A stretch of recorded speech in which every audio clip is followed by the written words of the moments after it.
Firman Tuhan berkata, mau satu dua orang berkumpul demi namaku. Kalau kita sepakat, kita sehati, Yesus ada dan Yesus hadir di sana. Karena Yesus juga dia tidak memandang seberapa banyak orang yang hadir. Mau yang hadir itu ratusan atau ribuan orang, tetapi kalau kita tidak sepakat, Yesus juga tidak ada di sana. Nah, kita akan terus belajar kebenaran firman Allah. Kita masuk di dalam langkah yang ke-6, bagian yang ketiga. Ketika kita berjumpa dengan Tuhan secara pribadi, maka kita menerima namanya keistimewaan yang dari Tuhan. Jadi orang-orang yang berjumpa dengan Tuhan, dia di hadapan Tuhan itu istimewa. Mungkin orang memandang kita, orang memperlakukan kita dengan tidak baik mungkin, atau orang memandang kita sebelah mata karena namanya manusia. Kadangkala mengukur manusia itu dalam masalah perekonomian, ya kan? Tapi kita punya kebenaran, kita punya firman. Yesus, dia mau membenarkan kehidupan kita karena kita banyak kali salah. Salah dalam berpikir, salah dalam berkata-kata, salah dalam bertindak, salah dalam kita melakukan banyak hal dalam perjalanan kehidupan kita sebagai manusia. Oleh karena itu Yesus datang supaya setiap manusia yang berjumpa dengan Yesus secara pribadi, dia dibenarkan oleh Tuhan. Jadi serusak apapun kehidupan kita, ketika kita berjumpa dengan Yesus, pasti hidup kita dibenarkan oleh Tuhan. Amin. Yohanes pasal yang ke-17 ayat yang kedua sampai ayat yang ketiga, kita baca di dalam nama Tuhan Yesus Kristus. 2, 3.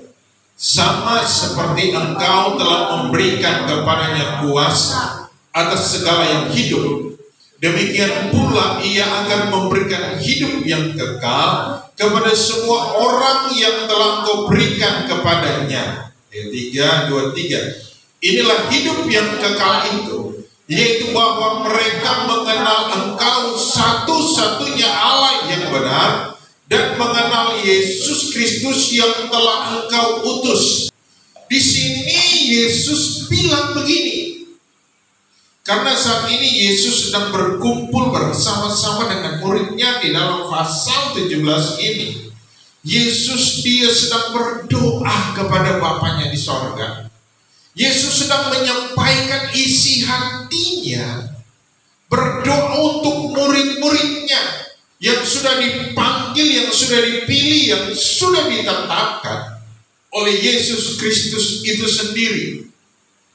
Nah, di sini Alkitab bilang begini, sama seperti Engkau telah memberikan kepadanya kuasa atas segala yang hidup, demikian pula Ia akan memberikan hidup yang kekal kepada semua yang telah Kau berikan kepadanya.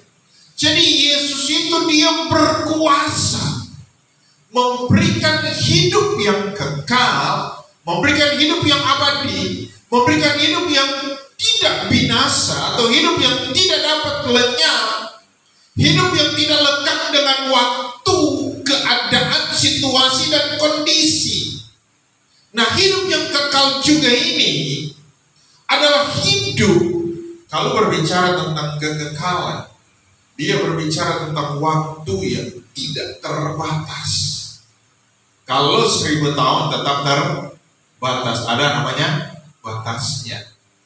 100 tahun terbatas, 1000 tahun terbatas, 10.000 tahun terbatas, jutaan tahun terbatas, tetap ada namanya batas. Tetapi kalau berbicara tentang kekal, tidak ada batasnya.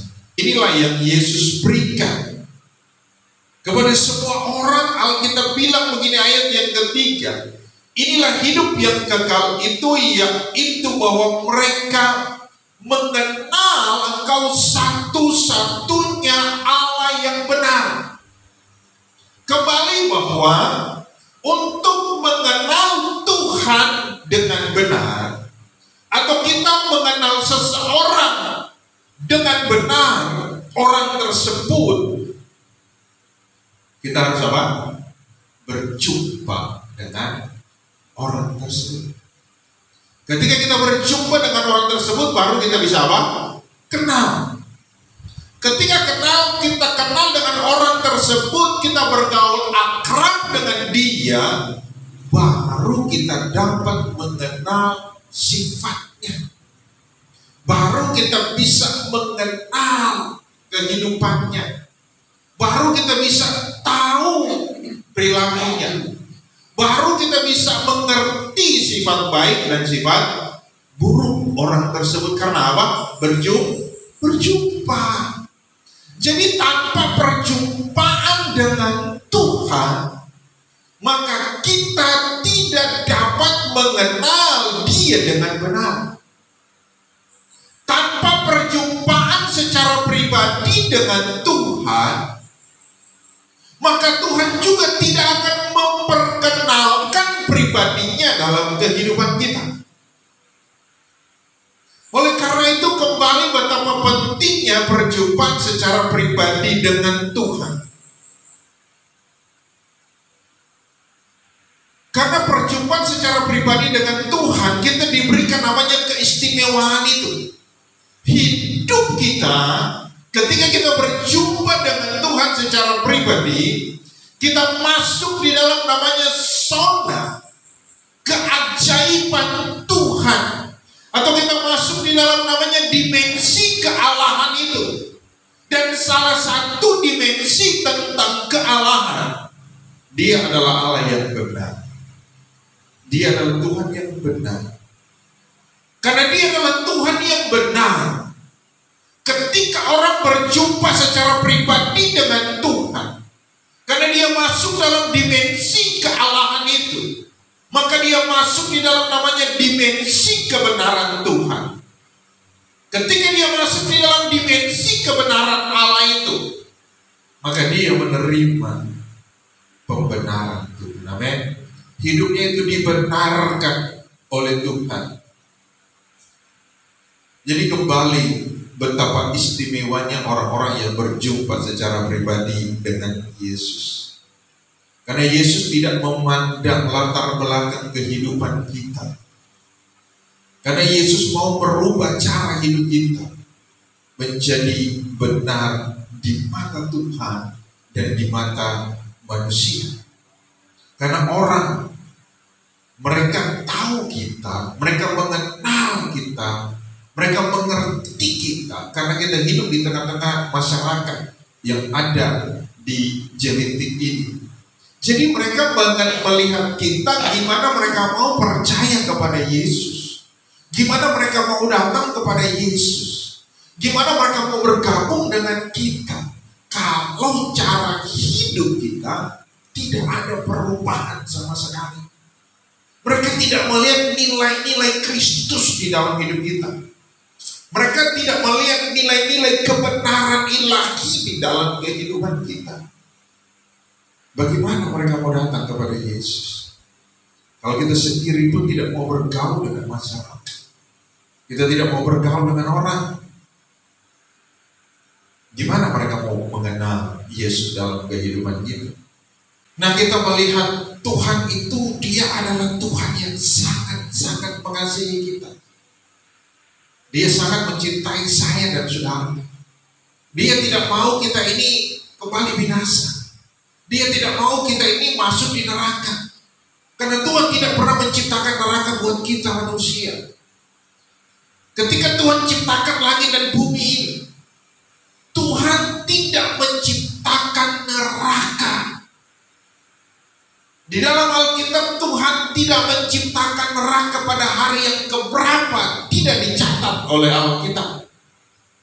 Ada orang ngomong begini, Tuhan katanya, Tuhan itu baik, kenapa Dia ciptakan neraka buat manusia? Tuhan tidak pernah menciptakan neraka buat manusia. Ketika Lucifer jatuh, ketika Lucifer memberontak melawan Tuhan, maka saat itulah neraka dibuat. Neraka dibuat oleh Tuhan untuk Lucifer dan malaikat-malaikat yang jatuh yang ikut memberontak. Nah, ketika Lucifer sudah jatuh, Tuhan buat namanya manusia. Tuhan buat Adam dan Hawa. Karena Adam dan Hawa Tuhan tempatkan di taman yang terbaik. Setan dia gak suka. Karena pada saat itu hubungan antara Allah dengan manusia begitu baik. Hubungan antara Allah dengan manusia itu benar. Hubungan antara Allah dengan manusia itu tidak ada jaraknya dan tidak ada batasnya.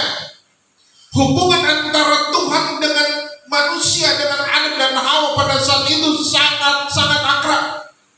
Sangat-sangat harmonis pada zaman itu atau pada masa itu. Ketika Tuhan buat mereka dan Tuhan taruh mereka di Taman Eden yang dinamakan Taman Kebahagiaan, maka Tuhan datang.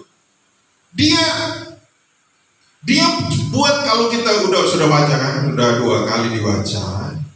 Di situ dia bilang begini, Tuhan buat taman di Taman Eden. Jadi di Taman Eden udah terbaik. Tuhan buat satu taman lagi, miniatur dari namanya Taman Eden. Dan Tuhan ciptakan, Tuhan tumbuhkan semua yang terbaik yang ada di bumi ini untuk dinikmati oleh Adam dan Hawa. Pada saat itu, sebelum mereka jatuh ke dalam dosa, mereka menikmati semua yang terbaik, fasilitas mewah. Tuhan ciptakan buat Adam dan Hawa. Karena kita bilang juga di situ ada namanya sungai yang mengandung emas. Mereka nikmati semuanya itu. Mereka nikmati semua yang terbaik. Nah, karena ketika Lucifer lihat hubungan antara Tuhan dengan manusia itu begitu manis, begitu baik, begitu akrab, begitu benar, Lucifer ini cemburu. Lucifer itu marah. Lucifer itu dia kecewa dan dia sakit hati. Karena ketika dia ada di sorga, Tuhan dia tidak bergaul akrab seperti itu. Tidak. Karena Lucifer tidak diciptakan menurut gambar dan rupa Tuhan. Nah, kita diciptakan menurut gambar dan rupa Tuhan. Ketika dia melihat ada gambar dan rupa Tuhan, maka Lucifer juga cemburu. Dia berusaha untuk menghancurkan gambar Allah itu. Dia berusaha untuk supaya gambar Allah itu rusak. Dia berusaha bagaimana caranya supaya hubungan antara Tuhan yang benar itu jadi rusak. Dan akhirnya dia menggoda Hawa dengan wujud menjadi ular, sehingga Hawa tergoda dan dia makan buah yang dilarang untuk mereka makan. Karena hidup itu pilihan kembali. Hidup itu pilihan dalam kehidupan kita. Hari ini kita memilih untuk beribadah, itu pilihan. Kita memilih tidak untuk beribadah, itu juga pilihan. Itu pilihan. Tetapi kalau kita tidak memilih untuk beribadah kepada Tuhan, kita kehilangan sesuatu. Kita kehilangan berkat yang istimewa dari Tuhan. Kita kehilangan namanya satu kesempatan untuk kita dapat mengenal Tuhan dengan benar. Kita kehilangan kesempatan untuk kita menikmati Tuhan. Kita kehilangan kesempatan untuk kita menikmati hadirat Tuhan. Kita kehilangan kesempatan untuk kita mengalami atau menikmati mujizat Tuhan. Kita kehilangan kesempatan untuk kita mengalami pemulihan Tuhan ketika kita tidak beribadah. Kan keputusan ada di kita. Tuhan hanya mengundang kita untuk beribadah. Jadi ibadah itu adalah undangan Tuhan. Tuhan hanya pakai kita menjadi alat di dalam tangan Tuhan untuk mengajarkan pentingnya kita beribadah kepada Tuhan. Karena Alkitab bilang, nah ketika manusia gagal, manusia jatuh, hubungan antara manusia dengan Tuhan itu jadi rusak. Ketika hubungan antara manusia dengan Tuhan menjadi rusak, maka pada saat itulah manusia mulai hidup di dalam penderitaan demi penderitaan. Dan penderitaan yang sama kita alami sampai hari ini. Karena hubungan antara manusia dengan Tuhan itu terputus. Kalau hubungan kita dengan Tuhan itu terputus, yang menderita bukan Tuhan, tetapi kita yang menderita. Kalau kita setia beribadah kepada Tuhan, tetapi di hari-hari ini kenapa ada penderitaan demi penderitaan yang kita alami? Kita harus renungkan kembali. Hubungan kita dengan Tuhan sudah benar atau tidak. Oleh karena itu, Dia datang untuk membenarkan kehidupan kita ketika kita berjumpa dengan Yesus secara pribadi.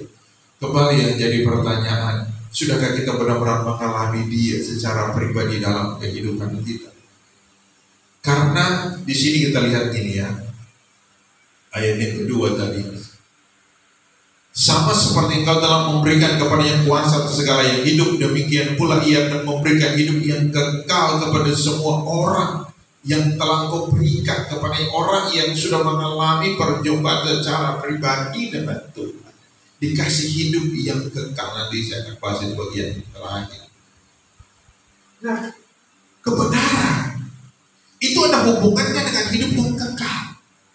Kalau hidup kita tidak benar, kita menjalani hidup dengan tidak benar, kita menjalani dengan hidup yang tidak layak di mata Tuhan, maka kita tidak layak untuk memiliki hidup yang kekal itu. Kata benar dalam Kamus Besar Bahasa Indonesia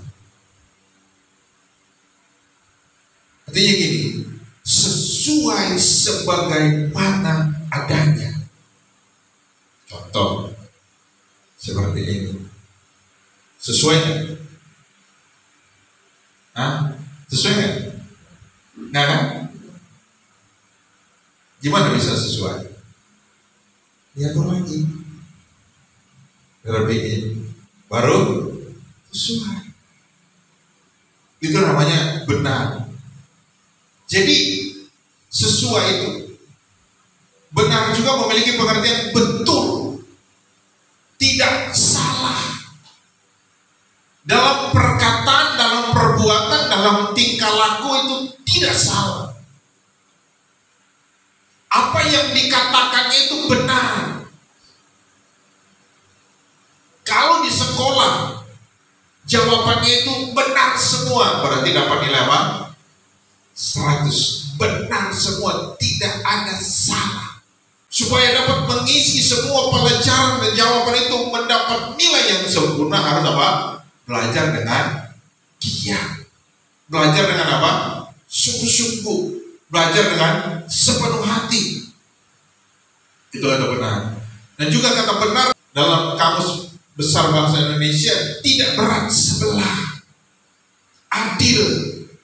Ketika memiliki anak 3 atau 4 anak, harus memperlakukan anak itu sama semua. Mengasihi anak itu harus sama. Memperlakukan anak itu harus sama. Tidak boleh membeda-bedakan si A, si B, gak boleh. Itu namanya berat sebelah, berarti tidak benar hidupnya. Di mata Tuhan juga gak benar. Karena kan dalam keluarga itu ada yang disayang, ada yang tidak. Kenapa dia disayang? Karena dia nurut. Nah, kenapa satu gak disayang? Karena membangkang. Itu. Terus adil, dia melakukan apa yang adil. Kata benar juga itu hatinya lurus, hatinya gak bengkok, hatinya gak kemana-mana. Orang itu dapat dipercaya. Itu kata benar dalam Kamus Besar Bahasa Indonesia. Jadi orang itu dipercaya. Tuhan percaya, dipercaya masyarakat, dipercaya keluarga, dipercaya pasangan. Kalau sebagai anak dipercaya orang tua, sebagai istri dipercaya suami, suami dipercaya istri, semua dipercaya. Tapi kalau kita tidak dipercaya, itu kata benar dalam Kamus Besar Bahasa Indonesia. Nah, di dalam Alkitab kata benar di dalam Alkitab. Karena Alkitab kita ditulis dengan dua bahasa. Yang pertama pakai bahasa Ibrani di dalam kitab Perjanjian Lama. Dan di dalam kitab Perjanjian Baru dipakai kata Yunani. Ada juga sedikit bahasa Aram di sana. Di dalam bahasa Ibrani kata benar pakai kata, diterjemahkan dengan kata sedek.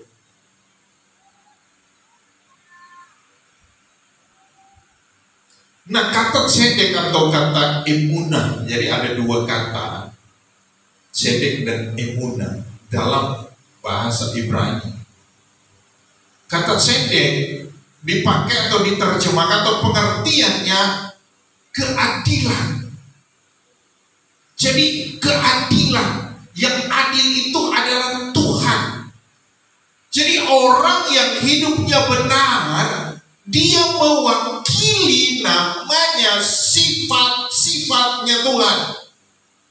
Ketika dia adil, seperti saya katakan tadi, adil dalam kita memperlakukan orang-orang di rumah kita, adil itu. Kadang-kala juga kalau anak-anak lagi makan di ruang makan gitu, ada yang tidak adil. Dia lihat lauk cuma sedikit diambil banyak-banyak, yang lain gak ditinggalin. Atau dia mau dia yang paling banyak lauknya, yang lain gak kebagian, akhirnya yang lain ngoceh-ngoceh, yang lain marah-marah atau ngambek atau nangis gitu, apalagi kalau anak-anak. Iya kan? Itu gak adil namanya. Kadang-kadang kalau ada makan cuma sedikit atau makan satu kecil, besar diambil yang paling besar, diambil yang paling yang terbaik, yang lain bodo amat. Nah, kalau kita orang Kristen atau kita anak Tuhan, nggak boleh begitu. Jangan. Tuhan nggak ngajarin kita begitu. Kalau moralnya baik, berarti hidupnya baik, perbuatannya baik, nggak diomongin sama orang. Wih, orang itu manis di kata-katanya, tapi ya kan? Kata-katanya aja yang manis, sedap didengar, tapi pelitnya minta ampun, tapi gitu. Jadi kata sedek ini juga berhubungan dengan perilaku hidup, cara hidup, perbuatan hidup.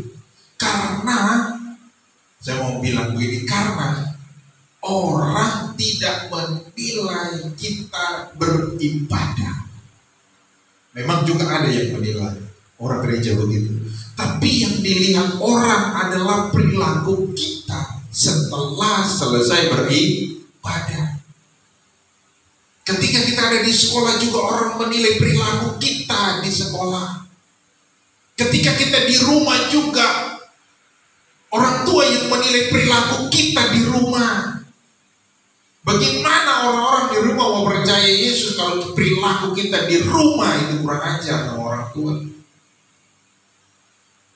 Kita malas-malasan, disuruh kayak ciput gitu, ya, atau kayak kura-kura gitu. Gimana mereka mau percaya kepada Tuhan? Karena kita dinilai dalam perbuatan hidup. Kita juga dinilai dalam semua kehidupan yang kita buat. Di sekolahmu juga orang juga menilai kita di sekolah. Bagaimana teman-teman kita di sekolah, mereka mau datang kepada Yesus, mau percaya kepada Yesus, kalau cara hidup kita di sekolah juga nggak benar. Pergaulan kita nggak benar, perkataan kita nggak benar, perbuatan kita nggak benar. Terus emunah, ada namanya emunah. Emunah mau memiliki pengertian apa? Kesetiaan, setia banget. Anaknya itu anak yang setia, anak itu anak yang rajin, anak itu adalah anak yang penurut, anak itu adalah anak yang baik, anak itu, nah dilihat seperti itu.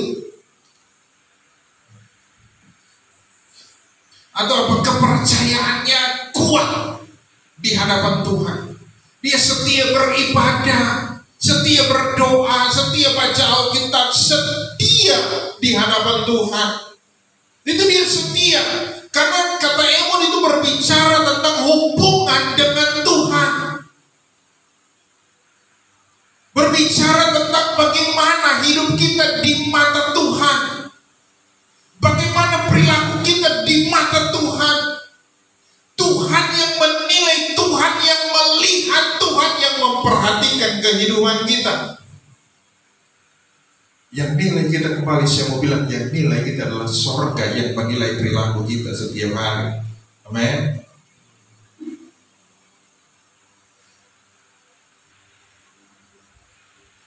Di dalam bahasa Yunani, kata benar pakai kata namanya aletheia. Aletheia juga berbicara tentang kebenaran yang nyata, yang dari Tuhan, kebenaran yang murni, kebenaran yang tidak tersembunyi, atau kebenaran yang nyata dalam perilaku hidup. Itu kata aletheia. Dan juga kata dikaiosune, sama pengertiannya, keadilan dan kebenaran. Jadi pengertian di dalam bahasa Alkitab, baik bahasa Ibrani dan bahasa Yunani, itu memiliki pengertian yang sama. Memiliki pengertian yang sama.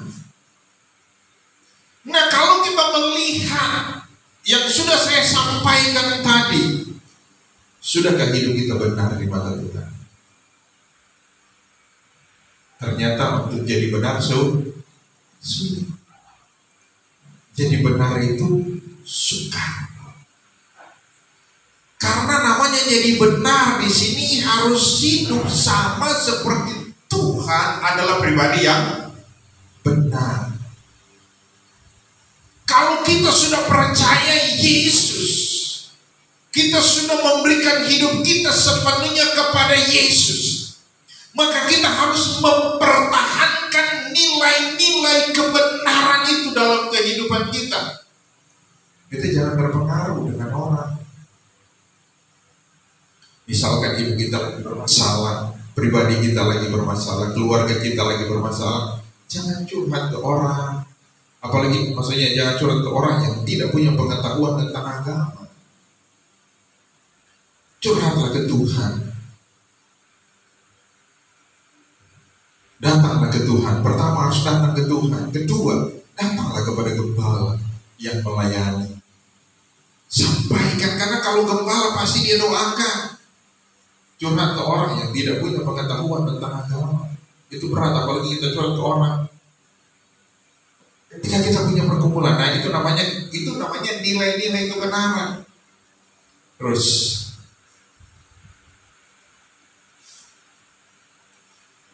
jadi kehidupan kita dan semua manusia yang hidup di muka bumi ini, tidak ada satu manusia pun yang hidupnya sudah benar. Tidak ada satu manusia pun yang sanggup dan mampu membenarkan hidupnya. Tidak ada satu orang pun yang sanggup dan mampu membenarkan perilakunya. Tidak ada satu orang pun di muka bumi ini yang hidupnya, standarnya, dia berjalan sesuai dengan nilai-nilai kebenaran, nilai-nilai Alkitab. Tidak. Hanya Yesus satu-satunya pribadi yang benar, pribadi yang sanggup dan mampu membenarkan semua orang-orang yang berjumpa dengan Yesus secara pribadi. Nah, kata dibenarkan karena kita belajar tentang dibenarkan. Sama pengertiannya tadi kata sedek, ini kata sadak dalam bahasa Ibrani. Artinya gini, hidup kita dibenarkan. Hidup kita dibaharui. Hidup kita diperbaiki. Hidup kita yang tidak berarti menjadi berarti. Hidup kita yang tidak layak menjadi layak. Hidup kita yang tidak berharga menjadi berharga. Hidup kita yang hancur, yang rusak, diubahkan, dibaharui oleh Tuhan, diperbariki oleh Tuhan menjadi baik di mata Tuhan. Hidup kita yang hancur, sanggup dan mampu diperbaiki oleh Tuhan ketika berjumpa dengan Tuhan secara pribadi. Itu kata sedek. Sorry, tadi kata sadak ini. TSADAQ. Itu tulisan. Kata sadak juga, dia menjalankan ketika hidupnya sudah dibenarkan oleh Tuhan. Hidupnya sudah diubahkan, hidupnya sudah dibaharui oleh Tuhan. Dia hidup di dalam namanya jalan Tuhan itu. Sehingga apa? Dia menjalankan keadilan itu. Kalau dulu dia tidak adil, baik tetap terhadap diri sendiri tidak adil. Orang yang tidak adil terhadap diri sendiri gimana? Pernahkah kita tidak adil dengan diri kita sendiri? Hah? Pernah? Waktunya makan kita tak lapar. Karena apalagi asik main, lagi asik kongking. Udah ngantuk, kita tahan ngantuk. Lagi asik. Asik apa? Asik main. Itu tak adil dengan diri sendiri. Orang yang tidak adil juga dengan diri sendiri apa? Itu tadi seperti saya bilang. Kalau mobil makanan, kalau perlu dia yang duluan, itu gak adil dengan dirinya sendiri. Tuh. Itu dalam konteks yang berikut. Jadi kita melihat bahwa orang yang kalau berbicara benar menurut standar Alkitab, tidak ada seorang pun yang mampu. Di dalam Alkitab pernah Tuhan bilang begini kepada Nuh, aku melihat engkau satu-satunya hidup yang benar. Kenapa? Karena dia mendapat kasih karunia di mata Tuhan. Ketika dia mendapat kasih karunia di mata Tuhan, Tuhan memberikan dia kepadanya kemampuan untuk hidup benar di mata Tuhan. Oke, kita terus. Jadi kata benar juga, kata sadak dalam pengertian berikut. Jadi orang tersebut adalah orang yang benar.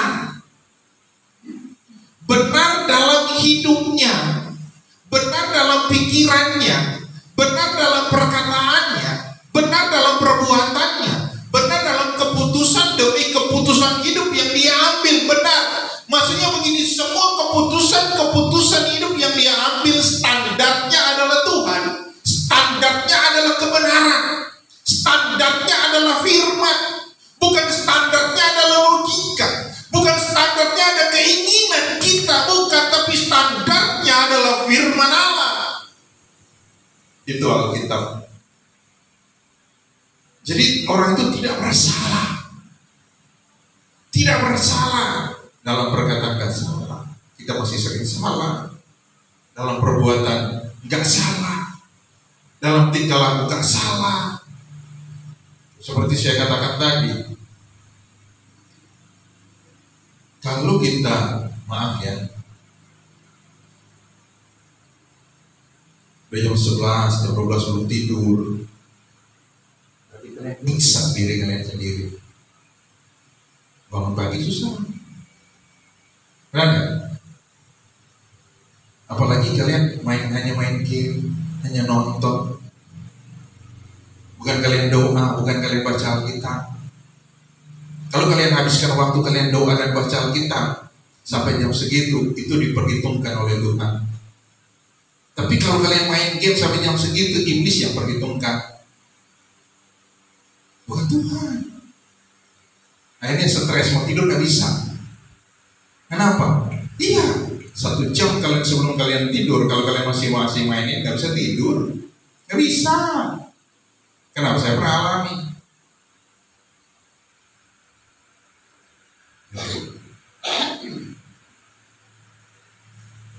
Kenapa saya suka habiskan waktu dalam doa, duduk di kaki Tuhan? Karena ketika lagi doa itu enak gitu. Pas tidur, waduh, jam 1 tidurnya nyenyak banget.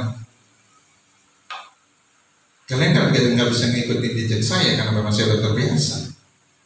Jadi ketika hidup sudah dibenarkan oleh Tuhan, maka kita harus hidup benar, menjalankan hidup yang benar. Apapun yang terjadi dalam kehidupan kita, seberat apapun pergumulan hidup yang kita alami, sesulit apapun jalan hidup yang sedang kita jalani, kalau boleh jangan ngomong sama orang di luar Tuhan, ngomong sama Tuhan, sharinglah sama kita. Karena jalan satu-satunya pasti kita berdoa. Jangan pernah ngomong sama cici, jangan pernah ngomong sama siapapun, ngomong sama Tuhan. Ketika kita ngomong sama Tuhan, bukan jalan kok. Amin. Tapi kalau kita ngomong sama manusia, ya hilang pastinya. Ya karena kan. Tapi kalau kita ngomong sama Tuhan, Tuhan yang tolong kehidupan kita. Itu namanya hidup benar di mata Tuhan. Yang berikut, yang ketiga dalam konteks sadak ini,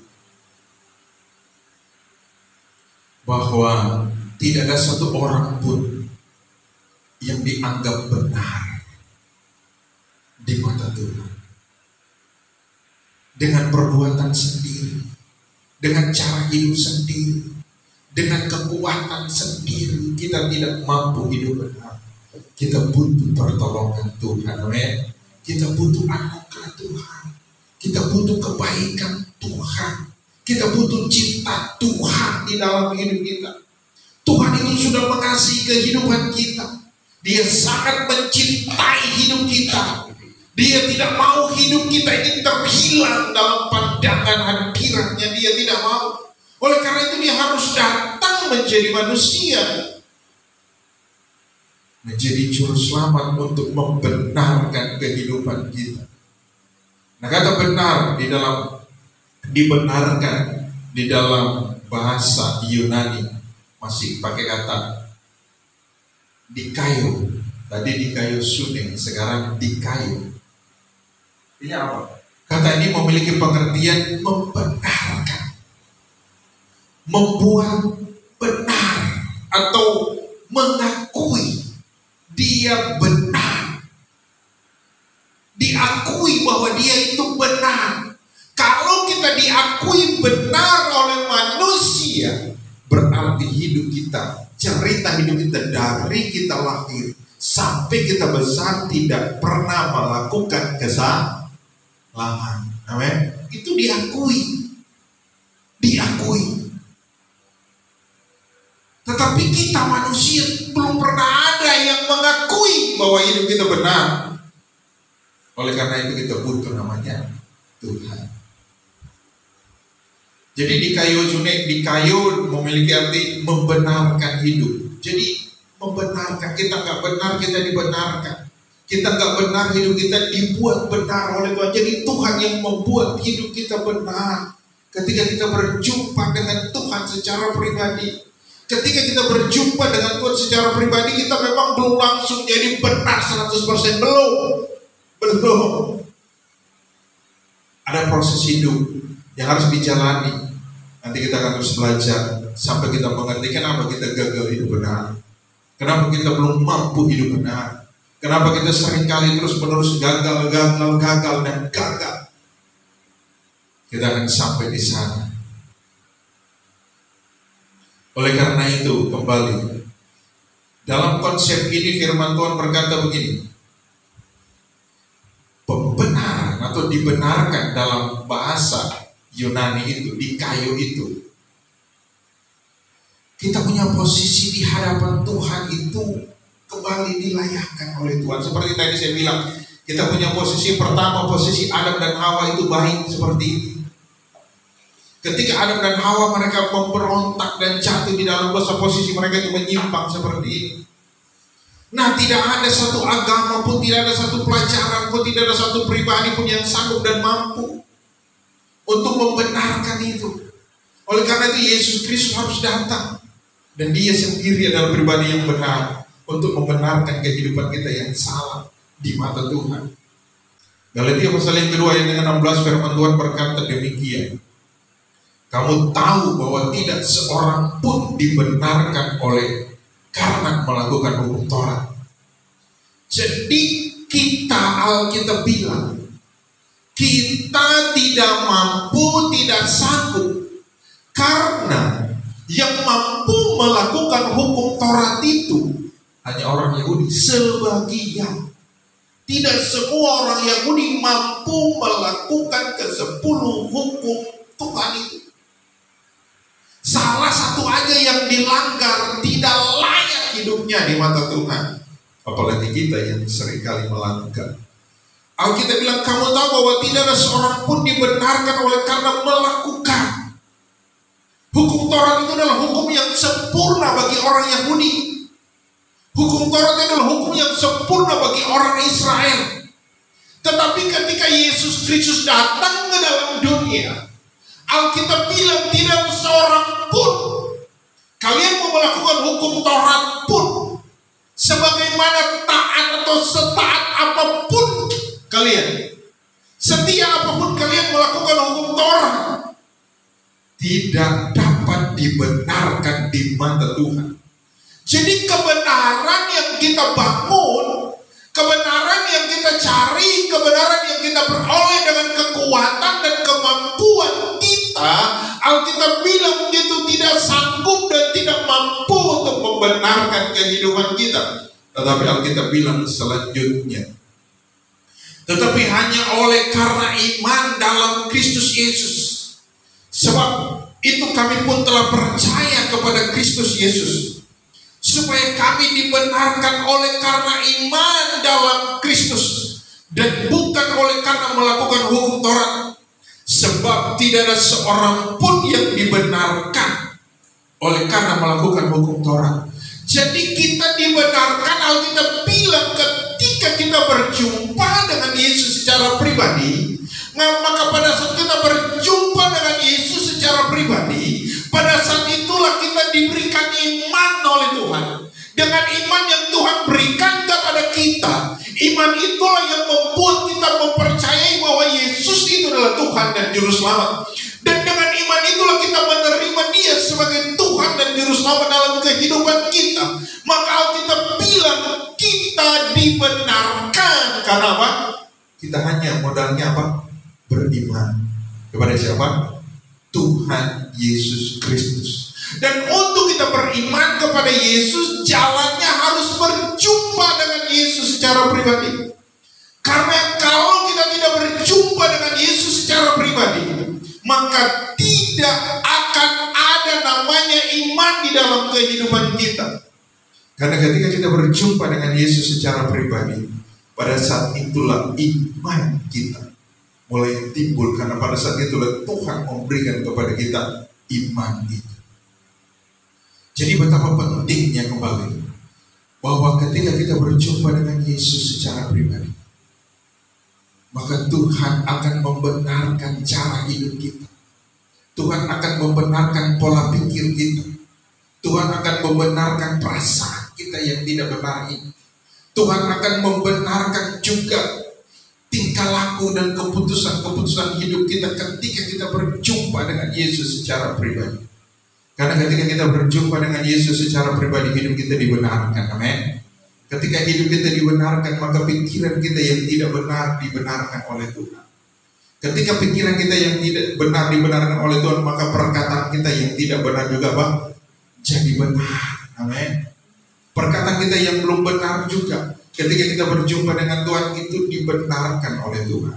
Baru ada tingkah laku hidup kita menjadi benar. Jadi orang kalau perkataannya itu jahat, kalau perkataannya itu suka menghina dan menilai orang dengan pikiran yang negatif, berarti pikirannya itu yang negatif. Oleh karena itu, mari kita datang kepada Tuhan, cari Tuhan sungguh-sungguh, berseru sepenuhnya kepada Tuhan, minta tolong kepada Tuhan. Jangan kita minta tolong kepada manusia. Amin. Jangan. Belajar. Kita belajar hanya berharap kepada Tuhan, hanya berseru kepada Tuhan, hanya meminta pertolongan Tuhan. Justru itu yang renungan harian yang saya suka kirim, tolong dibaca, direnungkan, karena saya juga untuk kirim itu saya juga doa sama Tuhan. Jadi kasih, kalau kita jadikan Yesus sebagai kreator hidup, Tuhan akan ubah hidup kita. Tuhan akan ubahkan kehidupan kita kalau kita menjadikan Dia sebagai kreator dalam kehidupan kita. Ketika kita berjumpa dengan Tuhan, Tuhan juga akan ubahkan cara hidup kita. Amin. Supaya hidup kita sinkron dengan kebenaran, supaya hidup kita menyatu dengan Tuhan, supaya hidup kita menyatu dengan kebenaran. Karena ketika kita berjumpa dengan Tuhan, maka Tuhan juga akan melakukan hal-hal yang hebat, hal-hal yang ajaib, hal-hal yang mulia, dan hal-hal yang dahsyat dalam perjalanan kehidupan kita. Amin.